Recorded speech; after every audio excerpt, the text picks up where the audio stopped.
everyone, welcome to our Let's Play series of Queen's Wish. This is Colonel RPG as usual, and I'm very happy that you're chose to join me today as we make it back home to Fort Haven, and I don't think anything new has happened. It's all the same, isn't it?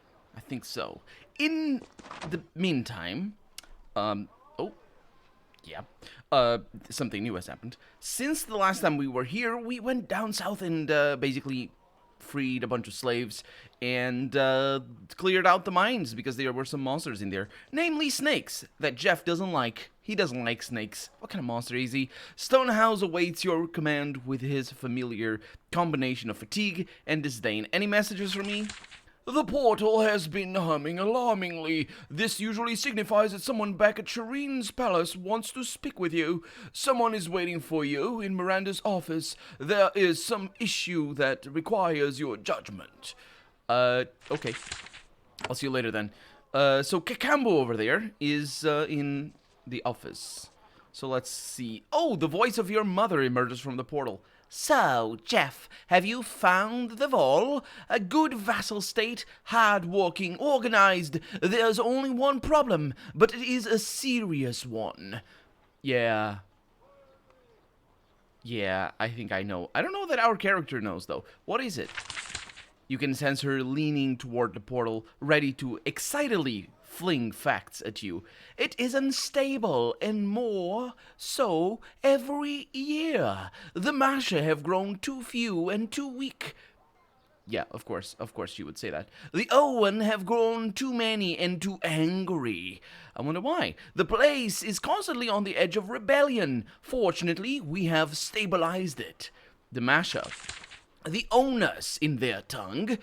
When a Vol falls too far into debt, a Masha can pay those debts. The debtors become Owen, owned for life. Isn't that like a slave? Don't use that word in Vol lands. It offends all of them, including the slaves. Masha don't want to see themselves as slave owners.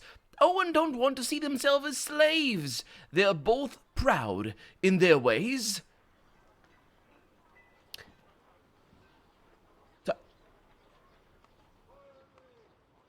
I believe she believes that. Nah, actually, I don't know if she believes that.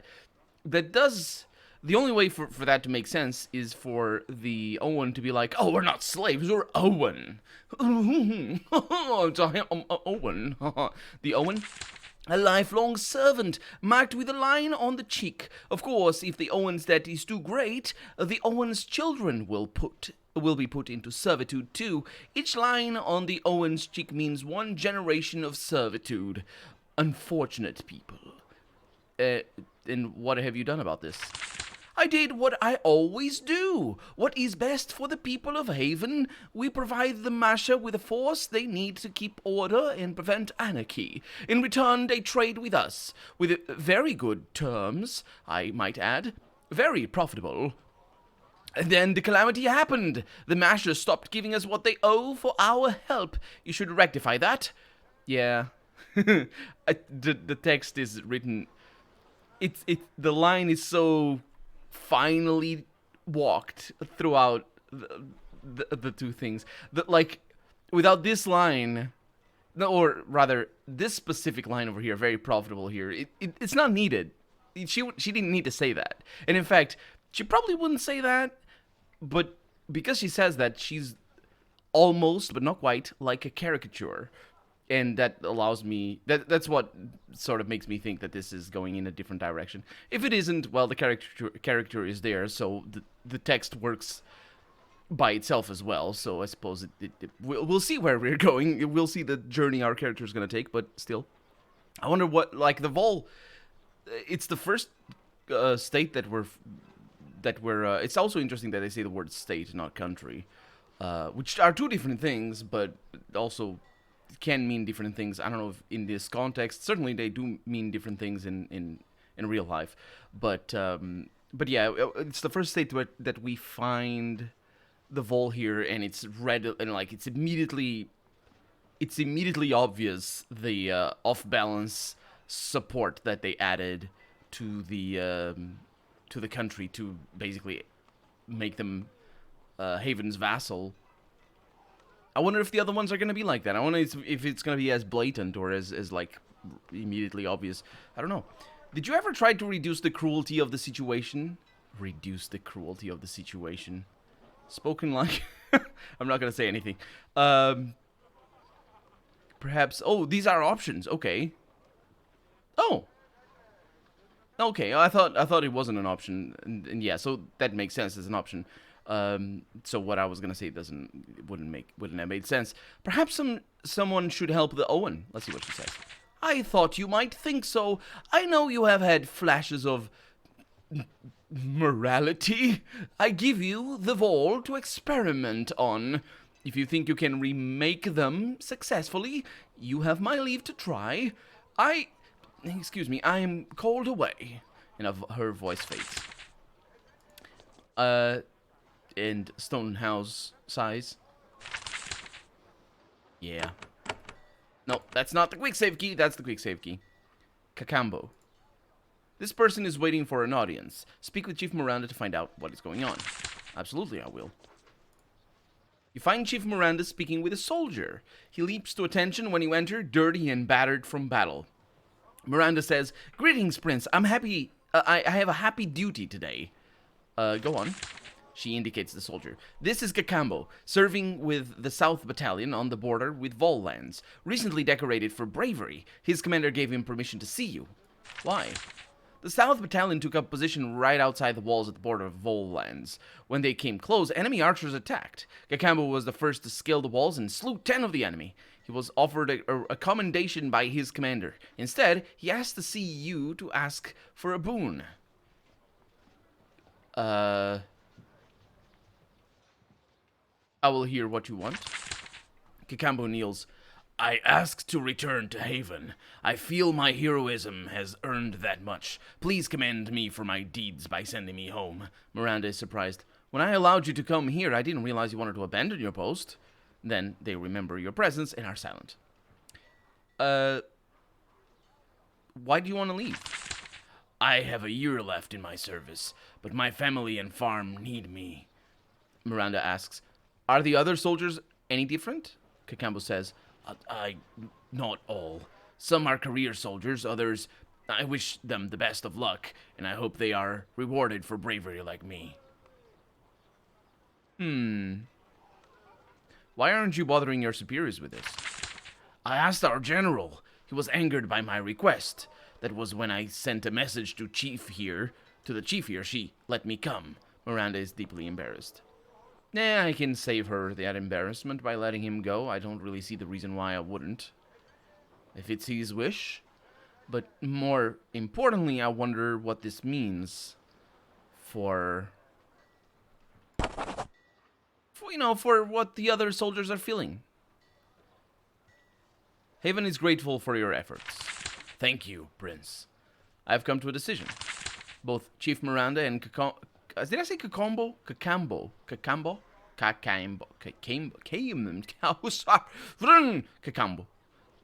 Look at you expectantly. Let's see. You may return home on the next ship. You are a soldier of Haven. Return to your battalion and do your job. Return to your post. Tell your superior that I said you can have extra rations or something. Or something.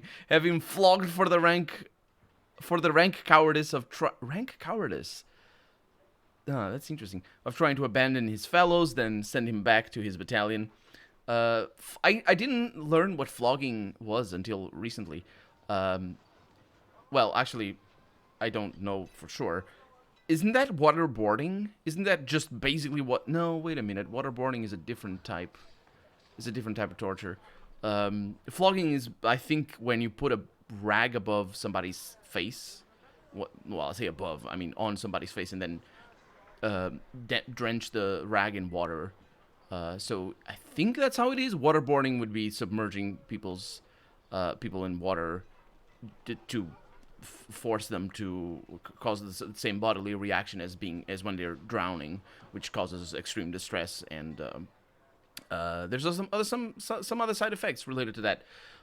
Never mind the psychological, which is most of the part of the torture, but that's the psychological torture as well of it, of course. Not that flogging wouldn't have that too, but I recently learned about that. Evidently, we're not gonna do that. The question here is, The question that I would like to ask is if the rest of his battalion is the same. But I guess our character can't think of that, which makes sense that he can't. So, yeah, you may return home on the next ship, and tell them I want to go back home as well. And that's another thing that I could sympathize with. So I wish I could go home too. Yeah, you go on ahead.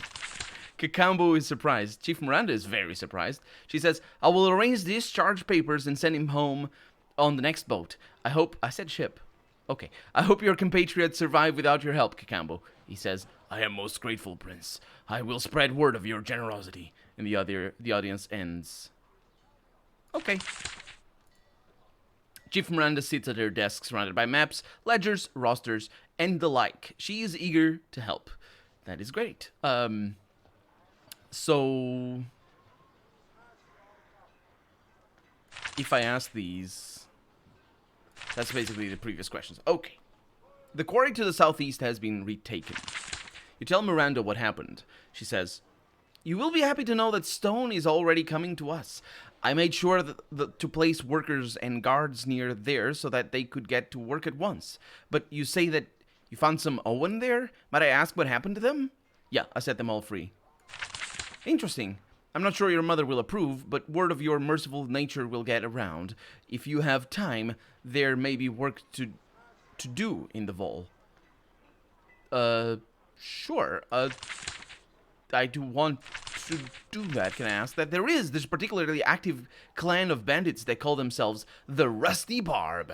They have been a pain in our backsides for years now. The problem is that they have been too good at hiding the location of their headquarters from us. Okay, how do I find the Rusty Barb? We have had no luck, but you might. Perhaps you might find a hint in one of their camps. You should discuss issues in the Ukatish lands with me. Wait, issues in the... I might be able to direct you to a source of information. In the Ukatish lands, you say. That's not here, though. Yeah. So I need... That's the one, okay. Tell me about problems in the... Does she say that? No. The most immediate outrage is not far to the west, one of our best farming towns, Kelleran. Oh, that's where I'm going next. That is totally fine. Am I carrying... keep thinking I opens the inventory. It definitely doesn't. And then these ones can be sold. That one will not be sold. Let's go up here. Can I not go in? That's also not how you do that. That's how you do that. Excuse me. Do you say... Oh.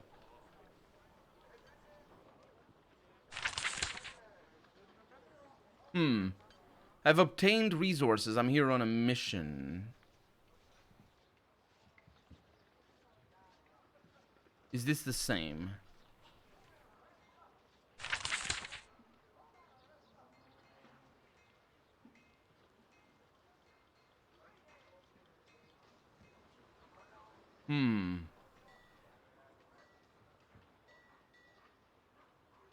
This is not the same. He has new dialogue. Unfortunately, we have an autosave. We haven't had an autosave since yesterday, as you can tell. So we can do this again, unfortunately. Okay. There we go. Why do you want to leave? Haven is grateful. Why aren't you bothered? So basically, you can see the structure of the dialogues. They tend to have the same structure. Well, sort of, the way they work, which is pretty handy. So if you want to navigate dialogue without actually reading everything, which you might want to do if you're playing this by yourself, because, well, RPGs are, played differently depending on the person. So you may return, the conversation ends, and then I can ask specifically about the Vollands.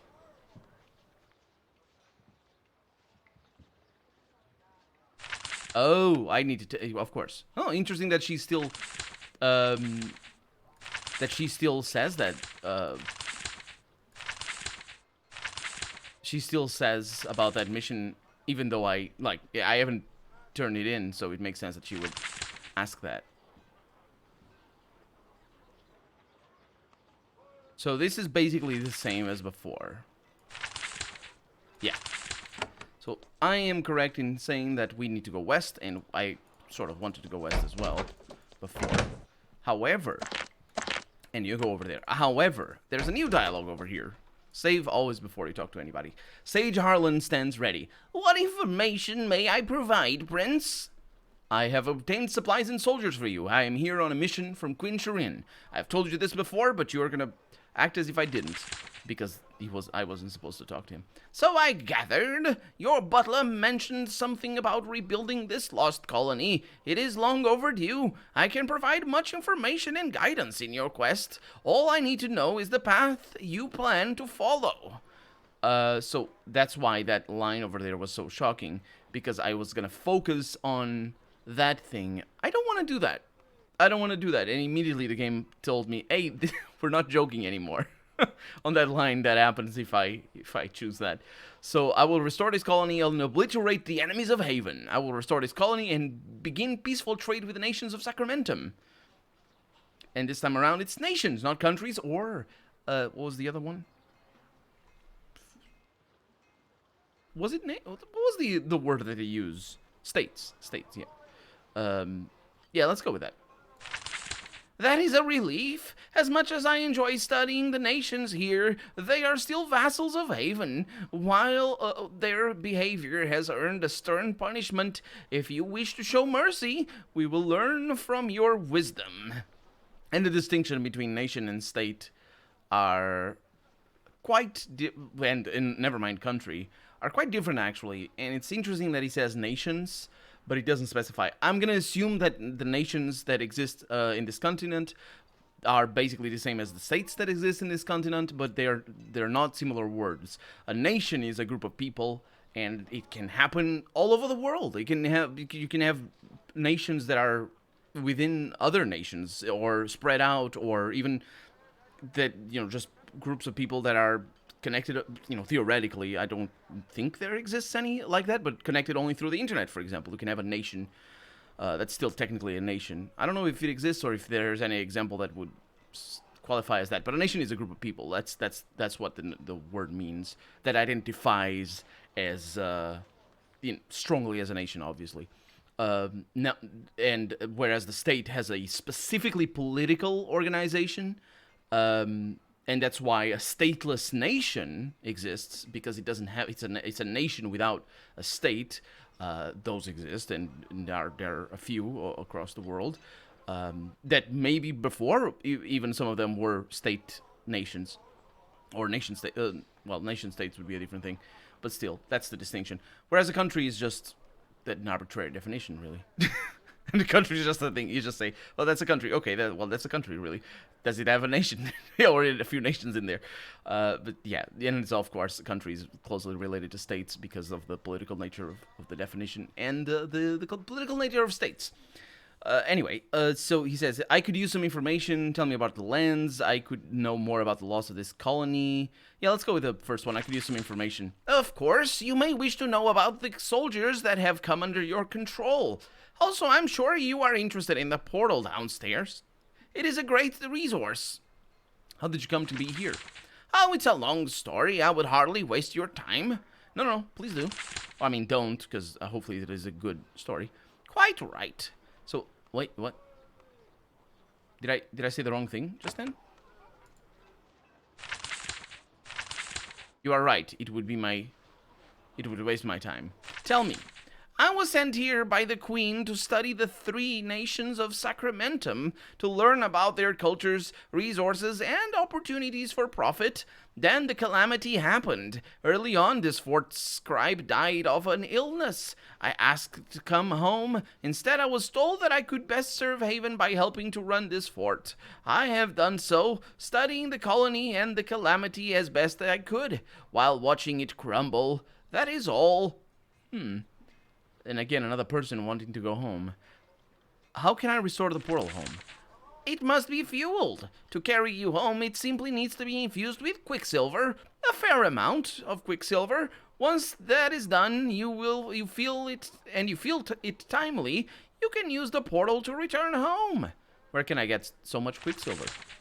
It is a rare and precious substance, but Sacramentum has much of it. You can capture mines, you can loot the stuff from our enemies, you can even trade for it. You will, however, have to leave this fort and explore. Of course. So, I guess that's that, isn't it? No, it is not. Tell me about Haven's military. They will be a great resource to you. The three nations of Sacramentum closed their borders for us after the calamity. To us, yes. Our soldiers may need to force their borders open and keep them open. There is much our soldiers can do and much they can't. We are powerful and weak. What? Well, Haven will never have enough soldiers to command the world. Instead, we make the three nations of Sacramentum our vassals. We find people in each nation who will rule it to our benefit. Then we use our highly skilled and trained warriors to make it happen. They are a powerful, precise weapon. It is up to our leaders, to you, to direct it with maximum efficiency. So how's our army organized? You have 3 battalions at your disposal, 1 camped by each nation. Each is commanded by a general. Each contains around 400 of Haven's finest soldiers. You have a full 400 soldiers for each vassal nation. You are no, that's not him talking anymore. That's my character musing. You have a full 400 soldiers for each vassal nations. You are reassured. The odds are very much in your favor. I wouldn't know about that, but they could be. Who do I talk to make things happen? Go to each battalion and speak to the general in charge. He or she will be able to give you information on the situation and make suggestions for how each nation might be entered. Once inside, you will need to explore, rebuild our forts, make the correct diplomatic connections, and figure out what must be done to bring our vassals to heel. Okay. So tell me about the lands of Sacramentum. There are 3 nations here, the Vol, Ucat, that have a bigger name, I think, but I don't remember, and the Hachriel, all of which signed treaties with Haven giving us certain privileges, all of which reneged on their promises. If you visit our battalion in Haven lands near each nation, they can tell you more, much more. Okay, tell me about Ucat. The swamps to the west, rich with iron. A strange, angry people. They have excellent weapons and vicious warriors, but they're dirty and poor, with a long history of being abused and raided by the Vol and Hachriel. They are full of resentment and quick to take insult. They are also pathetically easy to win over with even the slightest bit of respect. Which is weird, because you'd think those are polar opposites. It's like if that's it sounds to me like he doesn't have respect for them, so that's why he says they're quick to take insult, because to take insult from him, anything he says just tends to set them off, and he sees other people around him that respect them. And he just said, "Oh, they respect them a little bit, and they like them." So, yeah. So, who are the Agriel? The denizens of the thick forests to the east, a strange remote people skilled in magic, protective of their privacy, and unbelievably arrogant. They're wealthy, and their leaders drink elixir. These potions made from quicksilver rot their brains, most likely. Quicksilver is mercury. Give them long life. Please don't drink quicksilver. Magical protection and inevitably madness. That these people also lead the nation makes it very unstable. Historically speaking, that's not necessarily the case. How about the Vol? A strong nation. Stone workers who have built powerful cities in the mountains to the south. There are 2 classes of note there, the Masha and the Owen. Interesting that he says the slave nation is at least the one that we know to be a slave nation is the one that's strong.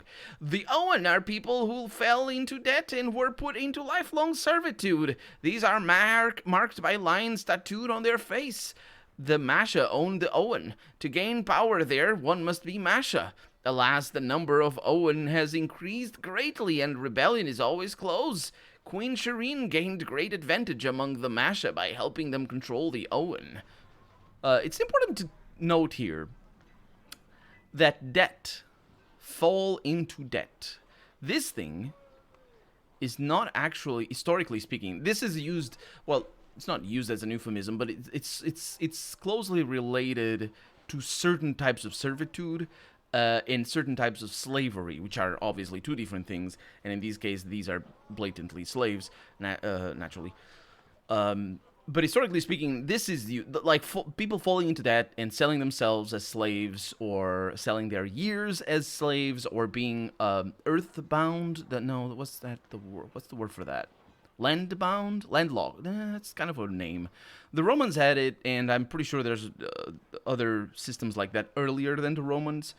Was it the Greek that had it? I don't know. Anyway, the Romans had it for sure, which is basically a situation where the people owned the land, or these slaves owned the land, but they couldn't leave it, and that was an agreement they made with their. I don't remember the details, but there's a whole thing behind it. You can look it up if you're interested. What I mean is the definition of debt, as it stands today, in history, I mean in real life, is a very different definition than it is historically speaking. People who fall into debt today, like you fall into debt, like for example, I speak for myself. I can speak for other people as an example, but for example, I have zero debt. I do not owe anybody, bank or otherwise the state. I am lucky enough to not owe anything. That doesn't mean I'm rich. In fact, a lot of people that I know owe people, and they have a lot of things more than I do. Just the way the system works, right? So, and that distinction right there. And of course, I'm not saying that anybody, there's a lot of people that owe a lot of money and don't have a lot of things. That's also true. Maybe not so much here in Europe, to be fair. But to be fair, well, I guess it depends. But what I mean is the financial debt is not what we're or what I would expect we're necessarily talking about here. And in fact, historically speaking, it isn't. Falling into that, like for example, you can fall into that by having your country invaded, or hey, you can fall into that by being of the wrong religion, and because that debt is not necessarily financial, and it isn't historically, and it can absolutely be translated into financial debt. You just it's a fine. Well, I guess you're gonna have to pay me $1 million because I don't know you were the other country's person and whatever. You know what I mean? So historically speaking, this doesn't translate into what we consider today as debt, and it certainly doesn't translate into just being poor, falling into debt. But anyway, so what is the status of Havenlands? Alas, I am not sure. There have been so many raids, so many bandits, so many plagues that I can't be sure. The effects of the calamity have faded, but they left us weak. There is much we don't know about the status of our lands. If only someone could leave our fort and visit the 6 survey points and look around, we would know much that we didn't. He looks at you meaningfully. What are the survey points? Standard haven procedure around all of our vassal states. They're places scouts routinely go to survey the status in the lands we control, directly or indirectly. Where are the survey points? They are all next to the water, so we can survey both land and sea. There are 6 of them, 2 by each of the 3 nations of Sacramentum. If you visit the 3 battalions waiting outside those nations, you should find 1 survey point if you go right, and 1 if you go left. You may also find valuable things that make such a tedious exercise worth your time. Such as you explore the outdoors, you will find the occasional cache of building supplies. Once you have located it, when you return to one of Haven's forts, workers can be sent out to claim the supplies and bring them here for your use. Well, I guess that's a really good thing. That's probably going to be all for now. We could use some more information. Yeah. Well, actually, we did use all the information on the first line, but not the other ones. But we're out of time for the day, so for right now, I'm Colonel RPG, and this has been Quinn's Wish. I really hope you've enjoyed it, and if you did, go ahead and leave a comment. Like the video if you want to see the next episode come out sooner rather than later. But above all, thank you so much for watching, and I hope I'll see you next episode. Bye-bye.